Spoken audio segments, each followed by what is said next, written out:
Andrew, this might be a difficult interview because you're sitting on a girl's lap. Yes, well, it's the sort of pressures you have to deal with in these high-profile poker events. I think it should stand me in good stead when we get to the final table, hopefully.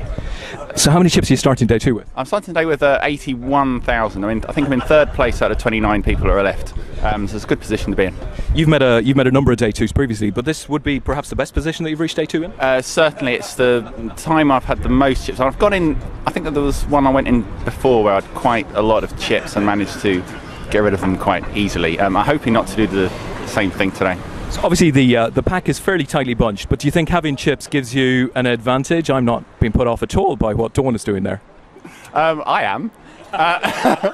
I think there are a number of short stacks. I know when the blinds come back with the sort of levels they're at, I think for the first level or two, you will find a lot of people will be wanting to double up or get knocked out. So there might be a bit of carnage early on, but then hopefully things might settle down a bit. So presumably you're going to try and stay out of that carnage?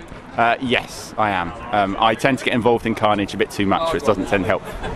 You've had some big hands sort of over the last couple of hours last night. Is there any one in particular that you can tell us about that has sort of impacted where you are now? Yeah, just about 10 or 15 minutes before the end last night, I was involved in a big hand with Brian Yates where he had ace king and I had pocket queens, and we saw a flop which was king high, and we both checked it, and then on the turn I made my set with the queen, and he shoved all in because he thought he had the best hand, and I snapped him off, and that doubled me up to where I am now, and without that I would have been one of the shorter stacks going in, so that was a really important hand. Well, listen, we should add at the end, seriously, at the end of the interview, that we put you on Dawn's lap. She didn't put you there by choice. Best of luck today. Hopefully we'll speak to you at the final table. Thank you very much, Des.